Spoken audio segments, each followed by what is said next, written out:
Mentari bersinar timur bangkitkan gairahnya. Dia hadir di tengah kita bagaikan Garuda. Kembalikan Indonesia jadi macan Asia. Bumi bersara pun tak sabar menantinya. Dari Papua ke Aceh mengharapkan dia. Karisma kelembutannya berwibawa penuh kepastian.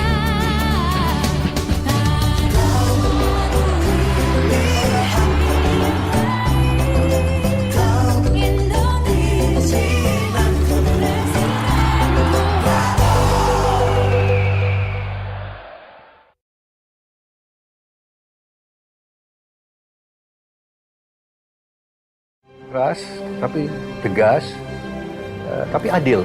Hampir semua masalah itu pasti difitnahkan kepada Pak Prabowo. Betul-betul seorang yang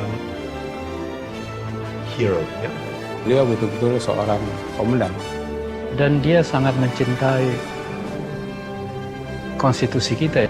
Benar-benar menunjukkan karakter negarawanannya dan Pancasilais. Pemahaman beliau tentang pasar tradisional kok demikian dalam. Bahkan idenya Pak Prabowo sekarang ini yang namanya emergency camp dipakai seluruh pendaki di dunia. Negara kita sangat membutuhkan seorang pemimpin seperti Bapak Prabowo.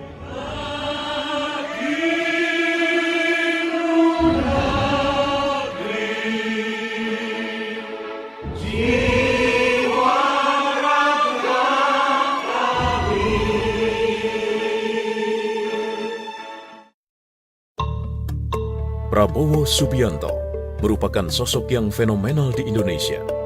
Tidak hanya di dunia militer, tetapi juga sebagai pengusaha, ketua umum dari beragam organisasi kerakyatan, hingga di dunia politik.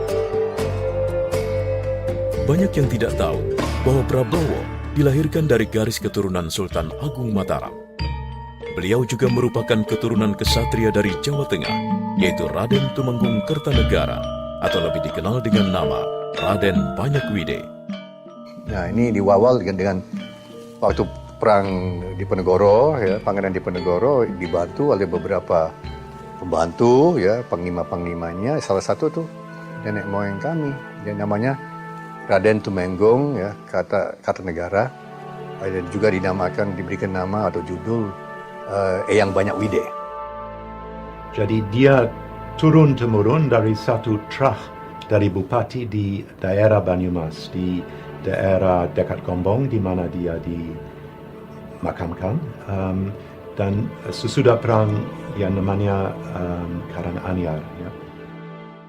Jadi dari dua trah, dari pihak Keraton Mudaningrat, Jayaprono, Jatidingrat, dan dari pihak Banyakwide menjadi orang tua dari Mas Margono. Jadi dia punya satu tra yang agak luar biasa. Ada Kertanegara, Banyakwide, yang ada tunangan dengan Jatidingrat, dan anak dia menjadi keturunan dari perkawinan itu menjadi orang tua dari Mas Margono. Jadi ada 6 generasi sampai Mas Prabowo dan Pak Mushid.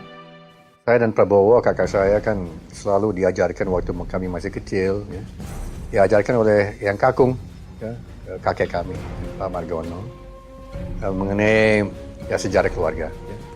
Dan selalu ditanamkan kepada diri kami, ini semangat juang, ya. Semangat satria, semangat pengabdian.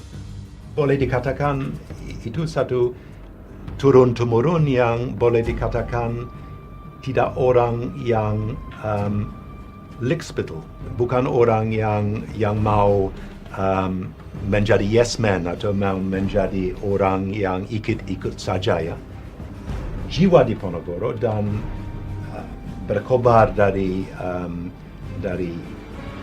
perang di dalam batin dia betul-betul seorang yang pahlawan. Bukan pahlawan dalam arti yang ortodoks, tapi pahlawan sebab dia rela mengkorbankan hidup dia, hidup dari keluarga dan semua kekayaan dia. Banyak Wide merupakan orang kepercayaan Pangeran Diponegoro. Ia selalu mendampingi Pangeran Diponegoro dalam perang gerilya melawan tentara kolonial Belanda. Perang Jawa pada abad ke-18 atau yang lebih terkenal dengan Perang Diponegoro telah membuat penjajah kolonial Belanda kalang kabut. Kerugian Belanda mencapai jutaan gulden dan telah menewaskan. Eskalasi pada bulan itu meningkat karena dipicu secara khusus oleh tekanan IMF pada pemerintah Indonesia untuk menaikkan harga BBM. Naiknya harga BBM kemudian disusul kenaikan harga bahan pokok lain. Rakyat yang berusaha bertahan semakin tercekik oleh karena kebijakan ini.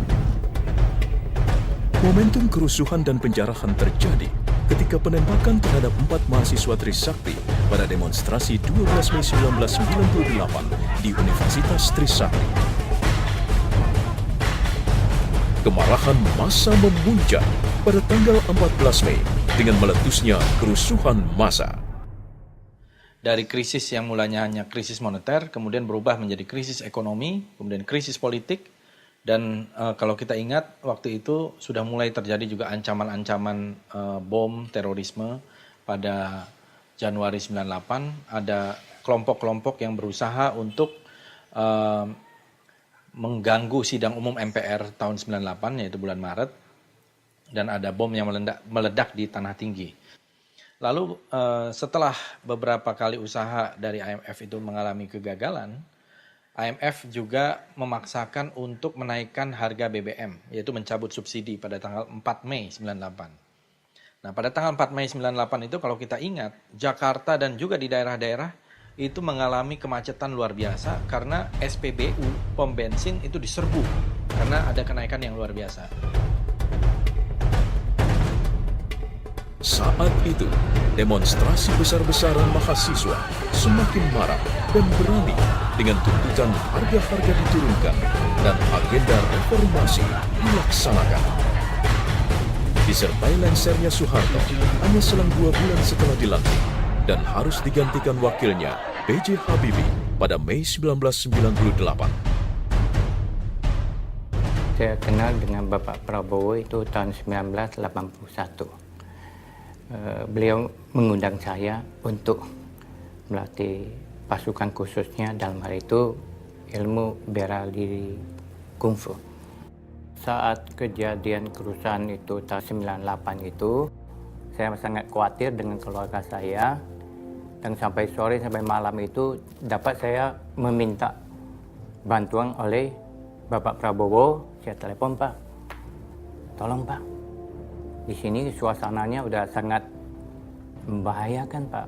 Nah, kemudian beliau setuju dan perintahkan anggotanya, pasukannya datang ke tempat tinggal saya. Kemudian anak saya, keluarga saya diamankan dengan banyak sekali tentara. Saya kira itu dari Bapak Prabowo juga untuk mengamankan lingkungan dan wilayah kami di situ, sehingga kami semua merasa aman dan nyaman. Peristiwa aneh di pagi hari tanggal 14 Mei itu, di mana kerusuhan besar melanda Jakarta dan sekitarnya, melahirkan fitnah terhadap Prabowo sebagai dalang dari kerusuhan. Fitnah pun berkembang hingga rumor bahwa Prabowo berniat melakukan kudeta terhadap Presiden Habibie. Tidak bisa dipungkiri bahwa di balik kerusuhan ini masih ada sejumlah pertanyaan yang belum bisa dijawab. Misalnya, kenapa aparat keamanan tidak mampu untuk mengendalikan? Karena waktu itu Panglima TNI, Panglima ABRI, Bapak Jenderal Wiranto, itu membawa sejumlah jenderal-jenderal penting pergi ke Malang, termasuk Pak Prabowo sebagai Pangkostrat. Nah, di tengah krisis, jenderal-jenderal justru dibawa ke Malang untuk satu upacara yang tidak terlalu penting, yaitu upacara pemindahan pasukan pemukul reaksi cepat dari Divisi 1 ke Divisi 2 di Kostrat. Ini sama sekali acara yang seremonial, yang tidak perlu sebetulnya dihadiri oleh Panglima ABRI. Dan waktu itu Pak Prabowo sebagai Pangkostrat, Panglima Komando Cadangan Strategis, Letnan Jenderal, itu berusaha untuk mencegah ini. Dengan berusaha menelepon beberapa kali, sampai 6-8 kali, ke Pak Wiranto, agar tidak perlu datang ke Malang, karena ini Jakarta, ibu kota negara dalam keadaan genting. Apalagi ketika itu Presiden Soeharto berada di luar negeri, yaitu sedang dalam kunjungan di Mesir. Ya itu saya kira kalau tuduhan itu saya kira sangat-sangatlah tidak tepat dan mungkin juga ada kecenderungan yang mungkin ingin menjatuhkan beliau. Karena terus terang pada waktu